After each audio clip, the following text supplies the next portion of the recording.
నమస్తే న్యూస్ 24 తెలుగుకు స్వాగతం. నా పేరు శ్రీలత. వార్తలోని ముఖ్యాంశాలు ఇప్పుడు చూద్దాం. నారాయణపేట జిల్లా మక్తల్ మున్సిపల్ నూతన పాలకవర్గం చైర్పర్సన్, వైస్ చైర్పర్సన్ల పేర్లను పార్టీ సీనియర్ నాయకులతో కలిసి స్థానిక ఎమ్మెల్యే, రాష్ట్ర పశుసంవర్ధక క్రీడల శాఖ మంత్రి డాక్టర్ వాకటి శ్రీహరి అధికారికంగా ప్రకటించారు.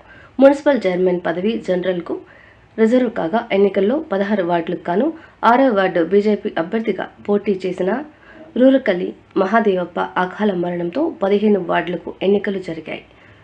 12 వార్డుల్లో కాంగ్రెస్ అభ్యర్థులు గెలుపొందారు. 3 వార్డుల్లో బీజేపీ అభ్యర్థులు గెలిచారు.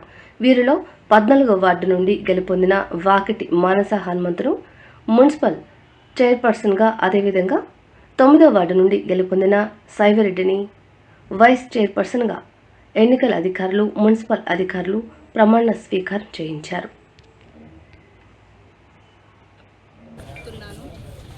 ఈ జర్నీ నాకు ఇప్పటి నుండి మొదలవుతుంది. నాతో పాటు ప్రతి ఒక్క కౌన్సిలర్ నాతో కృషి చేస్తూ వారి సలహాలు, సూచనలతో పాటు వారిని కలుపుకుంటూ ముందుకు సాగుతాను.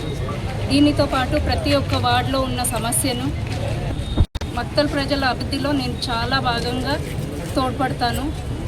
మినిస్టర్ గారి సూచనల మేరకు మక్తల్ అభివృద్ధికి నేను చాలా దోహదపడాలని, ప్రత్యేకంగా ఇది వెనుకబడిన మక్తల్ వెనుకబడింది కాబట్టే మనం దీన్ని ఇంకా మినిస్టర్ సార్ ఏమన్నారంటే, మీరు ఎడ్యుకేటెడ్ అమ్మా, మీ ఇలాంటి యువత ముందుకు వస్తేనే మక్తల్ నియోజకవర్గం మొత్తం అభివృద్ధి చెందుతుంది. మక్తల్ అభివృద్ధి కావాలంటే యువత రావాలి అని నన్ను ప్రోత్సహించినందుకు వారికి ప్రత్యేక ధన్యవాదాలు తెలుపుతున్నాను. ప్రతి ఒక్క వార్డులో ఏ సమస్య ఉన్నా ప్రతి ఒక్క సభ్యుని కలుసుకుంటూ వారితో పాటు ఏదైనా సూచనలు, సలహాలు ఏమాత్రం వ్యతిరేకత లేకుండా అందరినీ కలుపుకొని ప్రతి ఒక్క వార్డులో అభివృద్ధికి కృషి చేస్తాను. Thank you.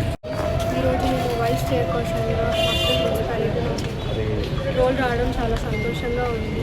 నాకు ఈ అవకాశం ఇచ్చినందుకు మినిస్టర్ వాకటి శ్రీహరి గారికి మరియు నన్ను సపోర్ట్ చేసి నన్ను ప్రోత్సహించిన మరియు ఓటేసిన ప్రతి కౌన్సిలర్ మెంబర్స్కి నా హృదయపూర్వక ధన్యవాదాలు. మా అందరి లక్ష్యం ఒకటే, మక్తల్ను అభివృద్ధి చేయడం అండ్ నిజాయితీగా చేయడం. ఇది ఒక్కటే మా ఒక లక్ష్యంలాగా భావిస్తూ మేము ముందుకు తీసుకెళ్తాం మక్తల్. ధన్యవాదాలు.